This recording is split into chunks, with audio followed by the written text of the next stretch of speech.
Yeah, podcast. What's shaking CNFers? On my end, I can announce that a baseball essay of mine will publish in June in Chautauqua's Americana issue.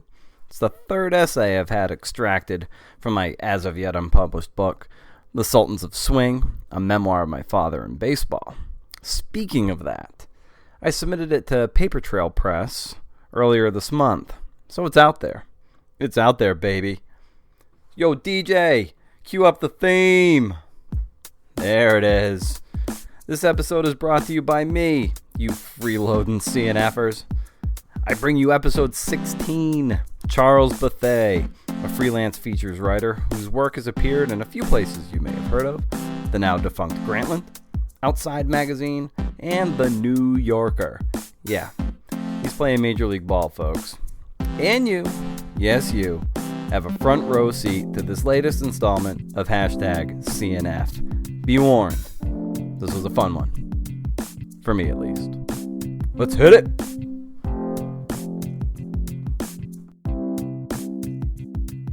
Thanks again for carving out some time here. So why don't we start at the beginning for you? Like, what is your freelance origin story? Well, let's see. I'll try not to go too far back. But in college, I was a poetry major in college, which was, of course, of great concern to my parents. Although my father did sort of the same thing. He majored in English and focused on poetry, but ended up being a lawyer. And I think he assumed, and I assumed because he just kept saying it, that I would go to law school and sort of follow him in that path. And we would use our appreciation of poetry to write very lyrical contracts.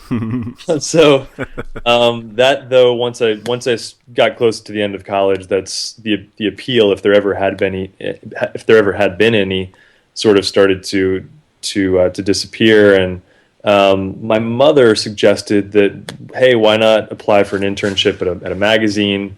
You love the outdoors. I had thru-hiked the Appalachian Trail from Georgia to Maine in college, so the outdoors had always been a great interest of mine. And she said, well, why don't you combine writing and the outdoors somehow? And I said, okay, well, what does that mean? And she's one of those mothers that tends to have really good ideas, and she suggested Outside Magazine.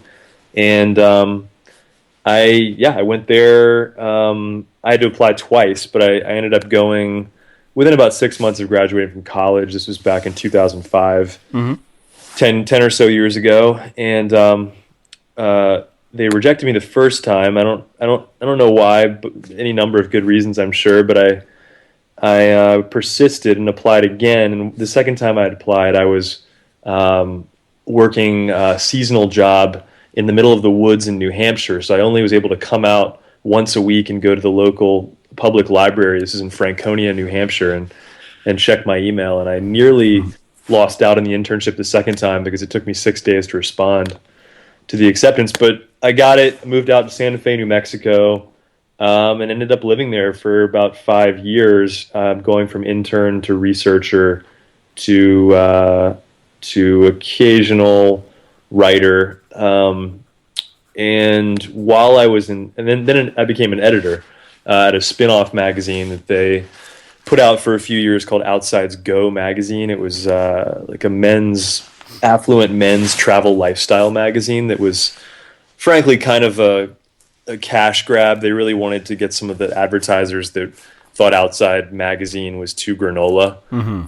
So they wrote stories. We wrote stories and published stories about golf and yachting and things of that nature, and in hopes that Cartier and Rolex would come on board. Yeah. But I was an editor there and did okay at it, but wasn't passionate about it, and certainly wasn't passionate about sitting inside at a desk, even though I did have a window that had a view of some beautiful mountains, which I was able to get into a fair amount. And I just started pitching late at night, usually, occasionally during work, I guess I should admit, pitching magazines that I admired, and one was The New Yorker, and I was naive enough to not really grasp how potentially futile it was to to send off queries to the New Yorker, given that I hadn't published much, even at the outside, even at the magazine at which I worked. But I had read the New Yorker a lot and was very familiar with the tone and the way the story is read, especially the talk of the town section. And after writing and submitting maybe 5 or 6 pieces that were received by the editor graciously and with some enthusiasm and positivity, but not accepted, I finally sent one in back in, I think, 2007 or 8. That was about a guy who lived in Atlanta, where I'm from. He happened to be a friend of a friend who had procured the email address barackobama@gmail.com before Obama kind of rose to become a figure of national importance, before he even became president. And the story of that email address and of what it meant to have that address and who was contacting him and what they were saying to him and what that all sort of suggested about Obama was exactly the kind of story that the New Yorker loves in the Talk of the Town section, and they accepted it and didn't even change it a whole lot. And within, I think, 3 or 4 months of publishing that, I bid the editor job adieu and moved back to Atlanta within about a year. I'm from Atlanta, and I figured it'd be a better place to freelance from. And I thought that New Yorker story was kind of my golden ticket.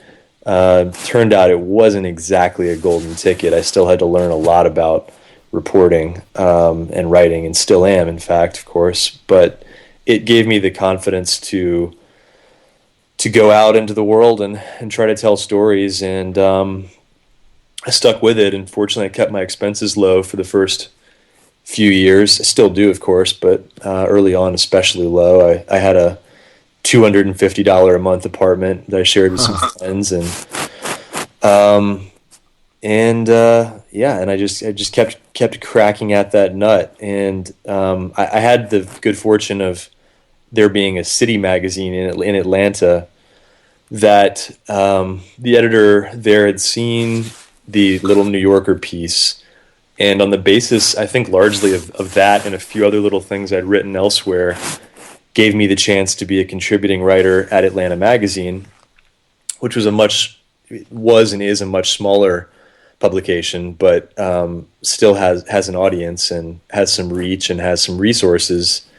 And it was kind of the perfect step back for me. It allowed me to kind of hone my craft in a less public arena than, let's say, the New Yorker. I mean, I wasn't equipped to write feature stories for anybody really at that point, and Atlanta Magazine let me cut my teeth. And within a few years, I was writing long 5,000-6,000 word pieces for them about subjects as far-ranging as an assisted suicide advocacy group to sort of a swingers apartment complex to profiles of athletes like Evander Holyfield. And it was a really lucky time for me to have that sort of education. I didn't go to journalism school. All I had up to that point was my experience at Outside Magazine as basically a fact checker and a researcher. And I knew what good writing was, and I think I had a good ear and a good sense for how to write sentences, but I didn't know how to report, and I really needed some time to hone that skill. Yeah, Glenn Stout, who is on this podcast and the series editor for Best American Sports Writing, he had a poetry background too, and he's got a very sensitive sort of ear for language, and without the traditional journalistic background either. And so I wonder, do you think having more of just a pure language background allowed you to sort of back into reporting better and made you a better writer? I feel like reporting can be learned better than the writing can, if that makes any sense. So how do you think that helped you?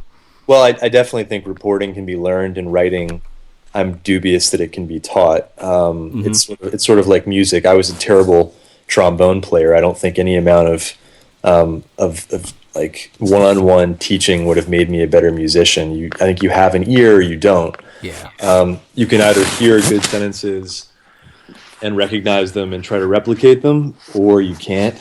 And there's a little bit of wiggle room there, but not a lot. But with reporting, it is a learnable skill, but I think it's entirely separate from the writing skill. I don't know that just being a good writer means you can become a good reporter. Mm-hmm.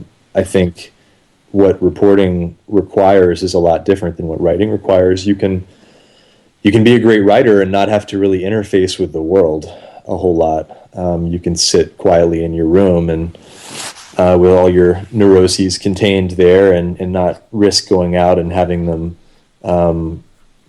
exposed. But as a reporter, you've got to get out, you've got to talk to people, you have to be comfortable with that. And as I'm a bit of an introvert, so the writing thing came more naturally than the reporting thing. Mm-hmm. But as occurred with me with a brief foray into acting when I was in high school, I found that even though I was an introvert, being an actor, being given a role on the stage and being given a role as a journalist, I didn't find myself feeling as shy because I had a reason to be talking to people. I wasn't standing there necessarily as myself. I was standing there as a professional reporter, which gave me a little bit of distance and a little bit of, I don't know, protection maybe, whatever it was. I found that role was something that wasn't as scary as I thought it would be, and in fact was fascinating and interesting, and was this way into worlds that I would have been otherwise probably too shy or introverted to venture into. So that was a really cool thing to discover about this job that I'd embraced.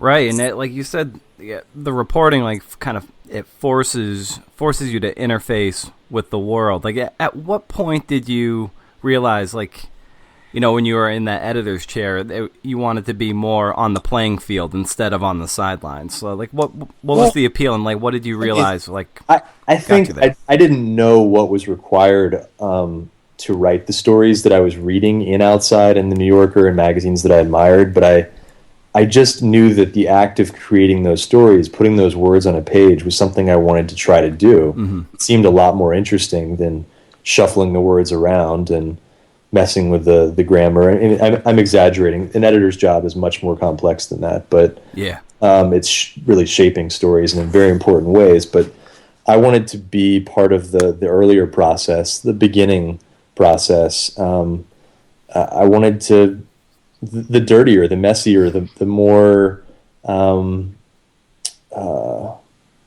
just the process that leads up to the clean, crisp thing that you hold in your hand. I thought that I am an adventurer. I'm saying some things about myself that may be seemingly contradictory. I'm shy. I've always been a bit shy, but I've always been adventurous as well. And I think hiking the Appalachian Trail speaks to both of those things, because it's sort of a loner journey. But I had there was a sense of adventure within me that wanted to be tested, and it wasn't so much in the editor's chair, if that makes sense. Yeah, absolutely. What do you think it was? It sounds like you're really grounded in the process and in the work, and that's where you find a lot of the love and sort of what drives you to these stories is the actual the repertorial process, the nitty gritty. It is. I think I get really excited about the reporting. I get really anxious about it. When I'm out there, I'm I usually sleep a lot, but when I'm out reporting, I can't sleep very well. I'm just super excited and amped up, and that I'm driven by the insecurity too of can I gather all the facts necessary to put them on the page? And I don't think I really relax until I've got that digital recorder full of many hours worth of interviews, and I can, in the peace and comfort of my home, of my desk, sit down and actually listen and piece it together. I think that part of it is still more natural, the kind of the solitary at home part. Mm-hmm. but I you can't do one without the other, and I think I love both parts. The reporting, though, is definitely the anxiety producing part, and I think that's important, though. If you lost the anxiety, you're not gonna really chase the story to the extent that it deserves. Yeah, that's real interesting. That it's that sort of fear threshold. Like if you're not feeling a little bit scared by it, you're probably not gonna like sort of harvest the right sort of energy out of the story if it's not like pushing you to a limit that you're afraid of.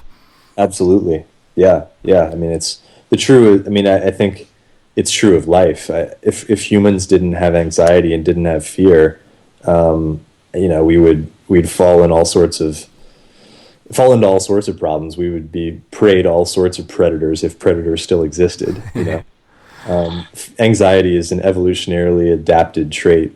Right, and I wonder where, kind of like just like backing up to some things you said earlier. I wonder where that sort of confidence and even like audacity that you had early on before you even knew sort of the repertorial heft that you would have to invest in a lot of these stories to pursue like the gold standard, to pursue the New Yorker, which is like the Yankees of magazines. So I wonder like where that came from internally, where you were like, all right, that's where I'm going right off the bat. A combination of audacity and naivete, probably, and having like gone to the high school wasn't fancy, but I went to a private school and then went to a fancy university, and to be surrounded by the expectation of, you were the best. And even though I didn't really believe I was the best, and in fact was quite uncertain of that, I thought, well, nonetheless, I have to pursue the things that the best pursue. And then it was just really feeling like, what's there to lose? I mean, law is like a law profession is always potentially going to be there for me. If this doesn't work out, why not try something both really fun and really challenging and interesting? And the ego, I think most writers would be lying if they said that ego didn't play into it to some degree too. I wanted to see my name in the biggest marquee. Yeah. I wanted to see my name in lights and my stories to have a wide audience. And it's taken me a while. The story that I told at the beginning of this podcast, that was back 2005, 2006, and only really within the last year or two am I feeling like my work is at that level where it's getting noticed. Yeah, and I would say, like, from the outside looking in, people might think that they look at sort of your catalog of publications where you've had work published, and you're a pretty young guy. I would say, what, like 33, 34? Yeah. Uh-huh. So, like, that seems from the outside, without knowing the backstory, that you just kind of, like, flashed onto the scene, like, but dude, I mean, but you put in 10 years of work. Yeah, I put in a lot of work, and I've had good breaks, and I've learned how to work hard and in the right way, and but I still I am purely a freelance writer. I don't have another job, but I still occasionally do other things for money. I mean, I Airbnb my house once in a while. I chop wood and sell it. I mean, I've made it in the sense that my writing is appearing where I'd hoped it would appear, but it's still a struggle to make ends meet. But that's a separate conversation about how writing just isn't rewarded very well. Yeah, exactly. Which it kind of gets you to the point where, and you're already alluding to, is that you really have to genuinely love the work, and then turning that work into something that's factually artful. Yeah, and it's been really fun lately. I spent a few months ago. I spent a week in Aspen reporting a story for Outside that I was telling you about, and it involves interviewing some really interesting people, and it involved smoking pot, and it involved hiking and doing all the things that I just really I enjoy doing, and then putting it, and then creating a narrative that's compelling and relevant to the moment that we're in right now. I can't ask for much more than that. Yeah, isn't it kind of cool? Like, sometimes, even though maybe the financial reward isn't always there, but like when you sit back from it, from a remove of a couple months or even a couple years, and you look back on it, be like, wow, that was really cool. Like, I was in Colorado, I was smoking pot, I was meeting cool people. Like, from a remove, it's like, wow, that was pretty awesome. Yeah, my friends, a lot of my friends, who many of whom have really interesting jobs themselves, think that I've decoded life somehow, and I've like figured out the key, because I'm always, and I try not to even brag about this stuff or even talk about it that much with them, frankly, because it's really hard to not come across as sort of like a little bratty, like I'm off to Aspen and I'm off to I'm off to New Zealand, and it's hard to then convey all the work that's involved behind the glamour of the trip, or the seeming glamour of the trip. But my friends do help remind me that it is pretty special what I've been able to do, and I'm appreciative. But it's one of those things. It's like you do it for long. You do anything for long enough, and you just become sort of numb to whatever it is, good or bad, and it's nice to be reminded, because I do feel a little blessed. Yeah, that's great. So what draws you to a particular story, or like what must be in place for you to give a story like all of your energies? I look for really interesting people. I look for people who are unusually open and vulnerable, and have done a fair amount of introspection, and are thus able to open up about whatever it is, whatever world they're in that I've stumbled upon. So whether it's the world of high-end cannabis entrepreneurship, or in the case of a story I did about the 25-year-old CEO of Lonely Planet Guidebooks, mm-hmm. whether it's the intricacies of the travel market,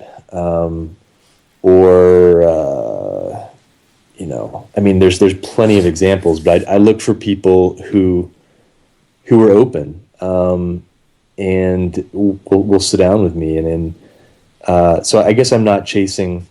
There's some exceptions to this, but I don't often chase stories about people who don't want to talk. Yes. And I admire the hell out of journalists who do.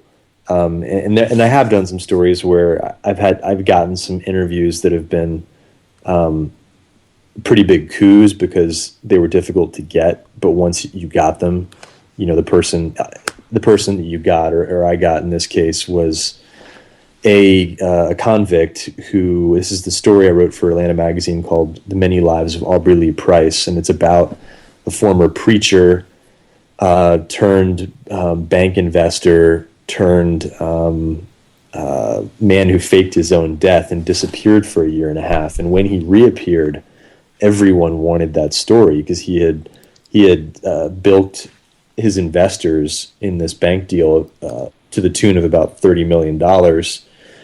And everyone, wanted to know where the hell he'd been and what he'd done with the money. And it was a huge story waiting there. And this guy happened to be in a jail in Georgia, and I wrote him a letter, and he responded to it. And so that, that's an example of going after somebody who does want to talk, but you have to prove you're the right person to talk to. Mm-hmm.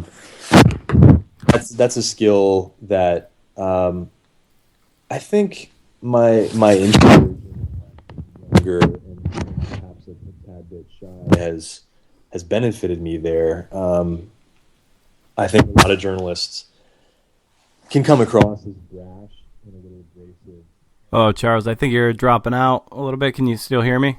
Yeah, I can hear you. Oh, there you go. Okay. You're back. What's the last word you heard? Oh, it was I think you were just talking about writing to this guy, and you said a lot of journalists. Oh yeah, a lot of journalists I think can come across as sort of brash, abrasive, and sort of transparently going after a big story for their own benefit. And I think I've been able to sincerely convey to, and this is a skill I think I've developed, the ability to sincerely convey to a subject that a lot of people may want to talk to, that I'm somebody who will listen, somebody who's interested in giving the story due respect and time and effort, and that I'm not some grizzled old guy who's just going to churn something out, but that like I'm going to take the care with this story that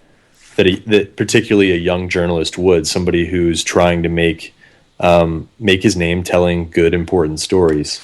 So in the case of Aubrey Lee Price, I think my being young helped a lot. So I guess that's to say that if you have listeners out there who are younger journalists, don't fear. Your youth can be used to advantage. Yeah, I think it's important, and you just hit on it, that it's, if you're going to tell longer stories, you have to like almost go into it with kind of like a partnership in a way. It's like you want to make sure that person doesn't feel like they're just being used. Right. Like, you know, it's like you almost have to kind of have to dance with them a little bit. And I'm probably some hardcore grizzled reporters will be like, "Oh no, you can't. You gotta be objective and keep them at arm's length." But at the same time, you almost have to like treat it almost like a friendship. Otherwise, they're just going to give you cold, canned answers, and then you don't reach anything deeper. Right. Yeah, that's crucial to go into it as a human being, as opposed to a transactional sort of relationship. Right. But you got to make sure that you don't trade sort of the appearance of friendship for inside intimate information. I mean, if you're going to be friendly, you need to also be clear with your subject about what you're doing, and not give off the wrong impression so that they'll end up feeling used. Yeah, so like you can be friendly, but the notebook's got to be out and the recorder's got to be out. These signifiers that you're on the clock.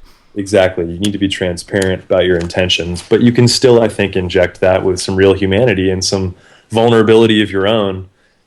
Before I convinced Aubrey Lee Price to let me tell his story, I told him some things about myself, some of them fairly private things about my life and my upbringing that I felt would help show him my humanity and the fact that I was willing to be open with him if he'd be open with me. Right. Yeah. If it comes from a place of authenticity, then you can really have a dialogue and reach that level of depth that's going to separate your story of him from the dozens of others I'm sure that were written. Right. Correct. So like my friend Maggie Messett, she's a reporter, PhD candidate, and author of The Rainy Season. She likens narrative nonfiction a lot to putting documentaries on paper, which I kind of like. And you were a producer of Fair Chase, like that really cool documentary that I just told you that I watched this morning. Yes. Yeah. And that stemmed, I take it, from the 2011 article you wrote, also Fair Chase for Outside. Yeah. Is that where that stemmed from? Yeah. So why don't you describe what the story and the documentary are about? Because people should check it out for sure. Yeah. It's a really good watch. Appreciate that. It came out of living in New Mexico and knowing a handful of professional marathon runners, one of whom had read a book called Born to Run that many of you may be familiar with. And it's now, I think, being made into a film. But in this book by Christopher McDougall, which seeks to better understand the origins of running and why humans run, there's a chapter that introduces a theory that was first put forward by a Harvard professor named Daniel Lieberman, and the theory is called persistence hunting, and it says that before humans had weapons like bow and arrow and knives and such to kill prey for food, we actually ran down the animals because the archaeological record shows that these tools that we now use and take for granted for going after animals didn't exist until relatively late in Homo sapiens evolution. So the question was, how did we get food before that? And the answer, according to Lieberman and others, was running. A few of the runners that I knew, and again, these were very accomplished runners that numbered ultimately 8 to 10 in New Mexico, decided they would test the theory, not in exactly a scientific way, but in an adventurous way that would lead itself to some good storytelling, both by me and by them for the rest of their lives probably. And they decided to try to run down a pronghorn antelope, which is the second fastest land animal behind the cheetah. It can run almost 60 miles an hour, and it happens to live in eastern New Mexico, not far from where we lived. So these guys went out with a little more than running shoes and a sense of adventure, and frankly, not enough hunting skills. But that's sort of something that I won't talk too much about because I don't want to spoil the story. Yeah. But they tried to chase down a pronghorn, and they did this twice. Once for a story I wrote for Outside, and then again a year and a half or 2 years later for a documentary film that ended up being called Fair Chase.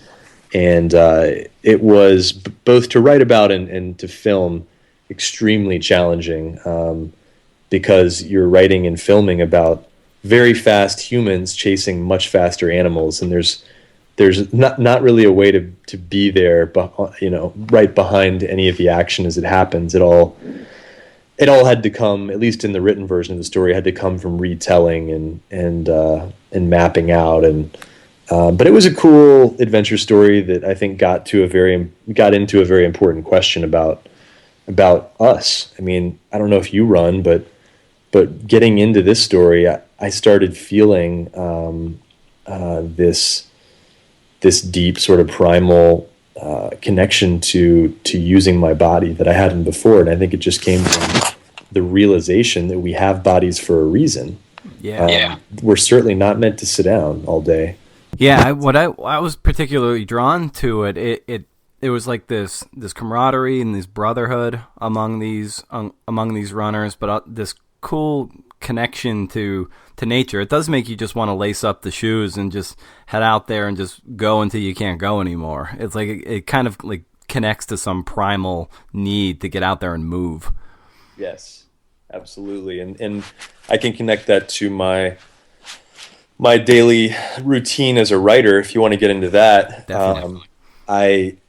I can't sit still. I don't have ADD. I'm pretty good at focusing, but something feels wrong with sitting in place, especially on a beautiful day. So I really work in bursts of 30 to 90 minutes, and then I take frequent breaks. And I begin the day as well with a few hours of exercise. This morning I was up at 6, working out with a buddy, a photographer who's going with me to the Canadian Rockies next month for a Wall Street Journal travel story. I do a few of those a year, which is fun and satisfies a desire to travel. But we're training to do a ski touring, hut-to-hut ski touring trip.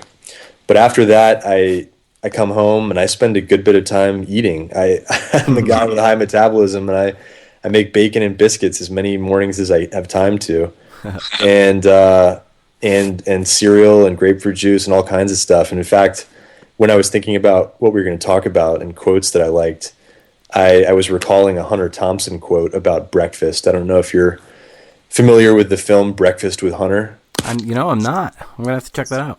It's good, and will you indulge me if I read this quote? Please, go right ahead.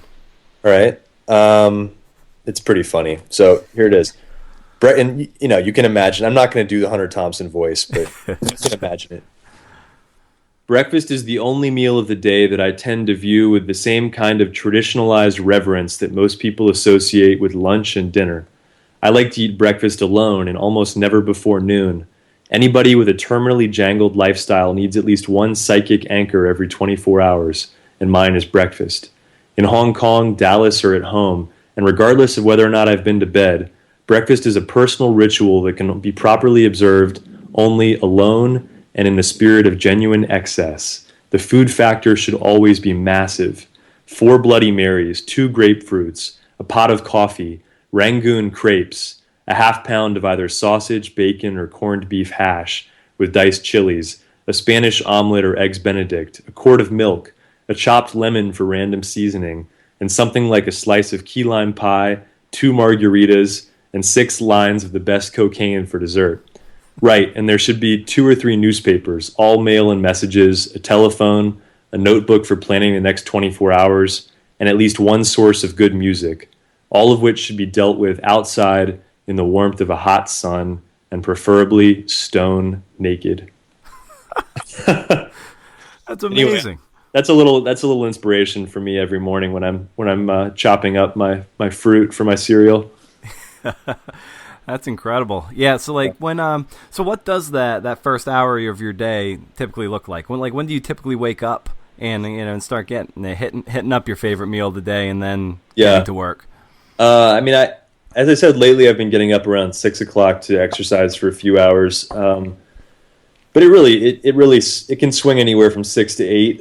But after getting up, I spend some time with the food factor, as Hunter would call it, and I put on a little music. Often I like turning on some Dylan or some Kendrick Lamar, somebody that's really good with words, that kind of gets my mind thinking about sentences and metaphors and things of that nature. And then I'll sit down at the desk and scan a little bit of news, not too much to be too depressed, and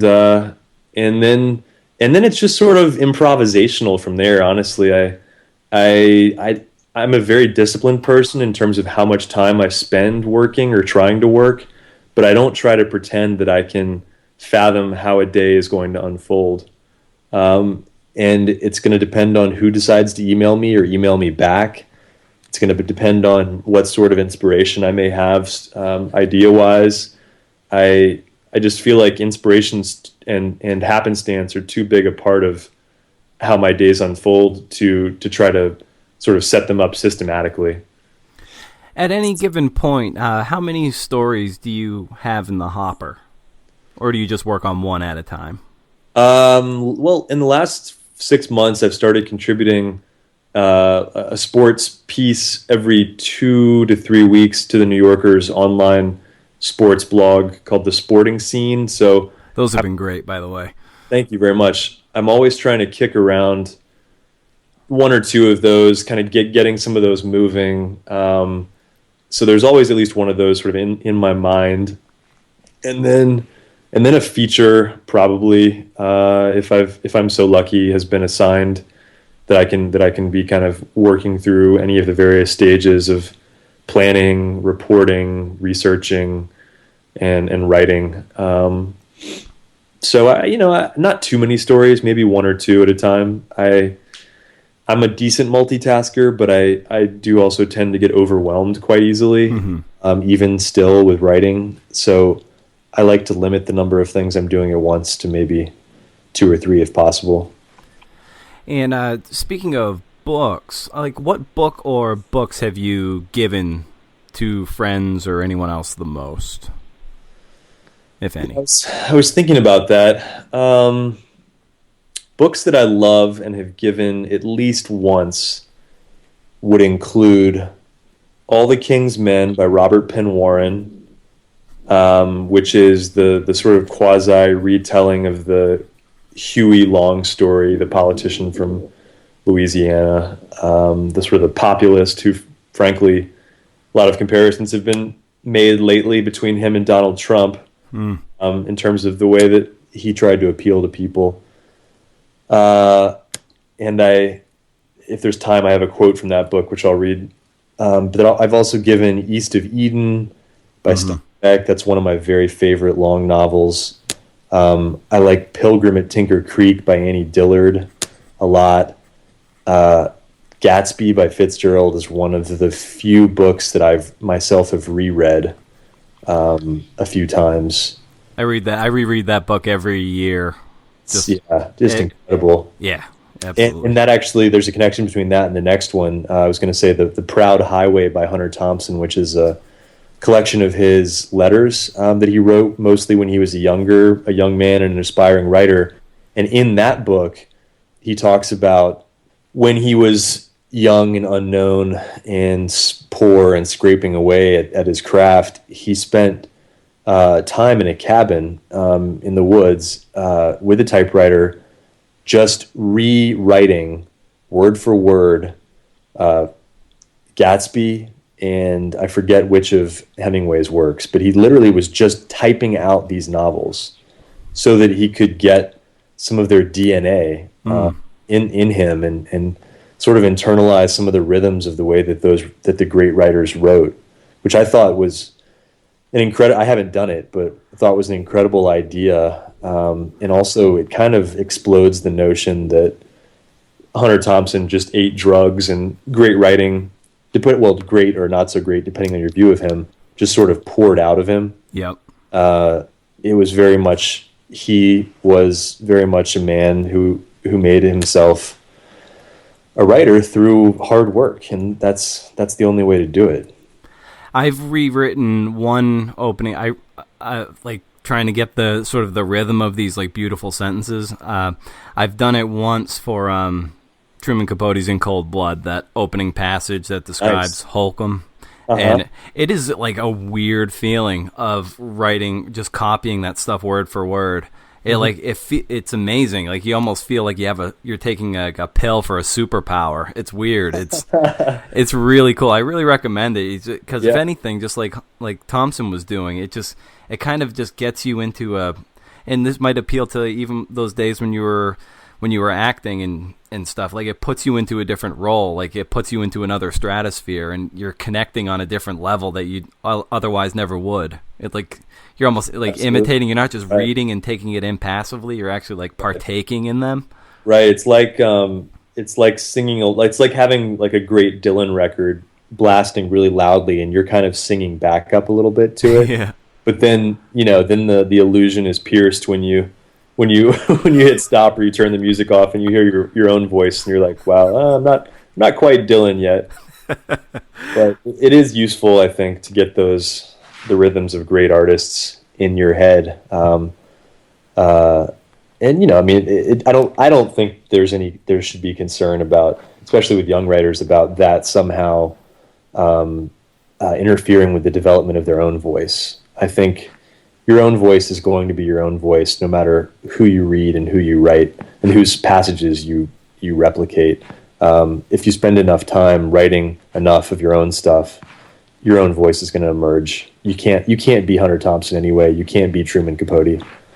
Yeah, exactly. But by like imitating them, you start to, your own voice will sort of bubble up out of all your influences. And I think, you can kind of read that elsewhere. A lot of people say that, but it's really true. Like you have to just go out there and sort of pretend, play pretend, play a role. But in that acting, your own style is going to bubble through. And, and if you have some talent, then, and talent and endurance, you will sort of persevere and start to rise above. But sometimes it takes longer than others. But I think it's a great exercise in finding who you are on the page.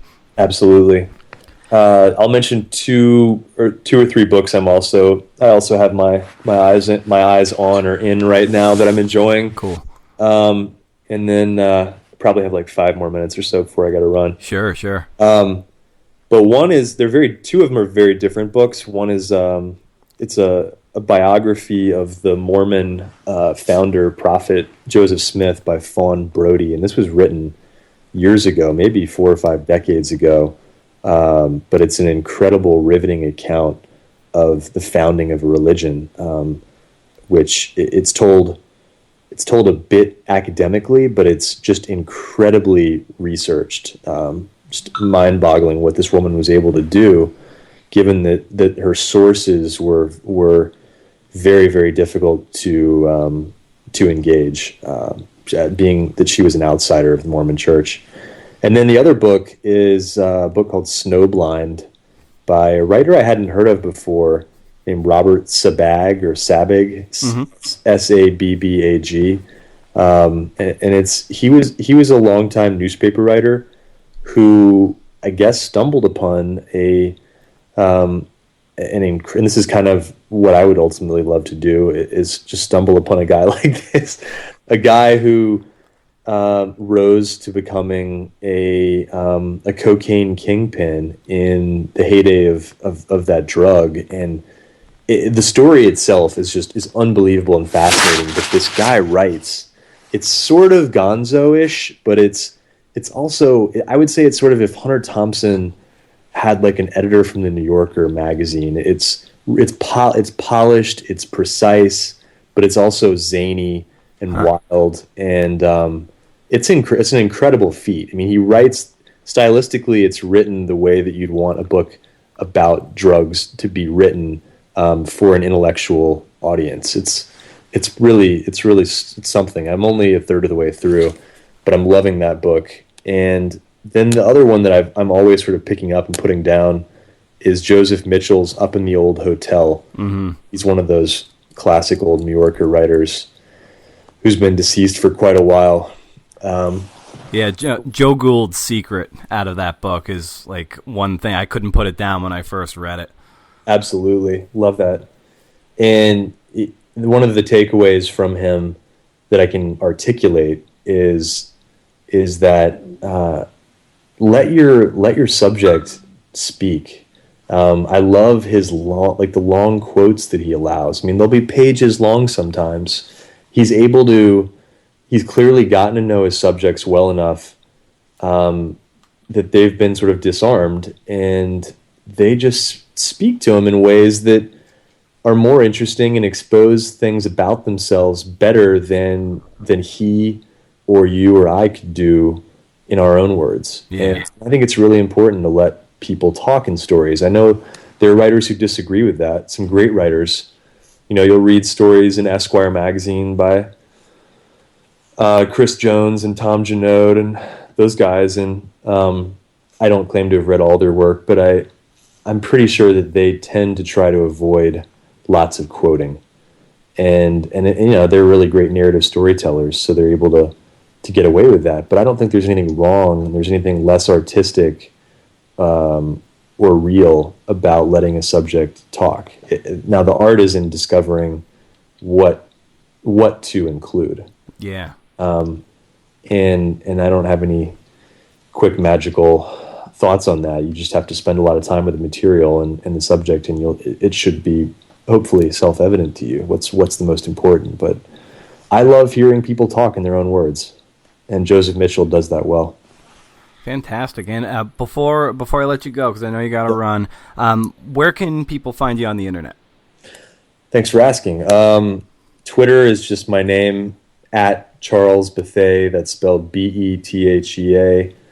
Instagram, also Charles Bethea. I occasionally put some photos up from the interesting places that I'm able to travel while writing, and then I have a website, which is, you guessed it, charlesbethea.com. And I think those are the most important places. You can also go to the websites of the magazines I'm contributing to, The New Yorker and Outside Magazine, and they'll have some of my collected stuff there. And hopefully it'll keep accumulating, and I'll get rich. Yeah. Fantastic. Well, it seems like you're very much well on the way to that. So keep up the great work, man. Like whatever form of storytelling you adopt, documentaries or the documentaries on paper, just keep doing what you're doing. It's a lot of fun to read, and you just keep on doing what you do. Thanks, man. I really appreciate it. You as well. Yeah, I hope this podcast grows. I think this has been a fun conversation to have, and it's beneficial for readers and writers to have these more. So good luck. Fantastic. Well, thanks very much. It means a lot, and continued success, and we'll be in touch. Thanks, Brendan. See ya. Take care. Bye-bye. That does it for yet another episode of #CNF. Thank you very much for listening. One last call to action. Give the episode a subscribe, or even better yet, a great endorsement is to share it with a friend. Also, head over to BrendanO'Mara.com. Subscribe to the email newsletter. It only comes out if I publish something, and if I publish something, it comes out Tuesday mornings. That is it. Beyond that, on Twitter, I'm at Brendan O'Mara. Email Brendan@BrendanO'Mara.com. Love to hear from you. Office hours are always open. So that's about it. Thanks again, and stay tuned for another episode of #CNF coming soon. Thanks. Bye.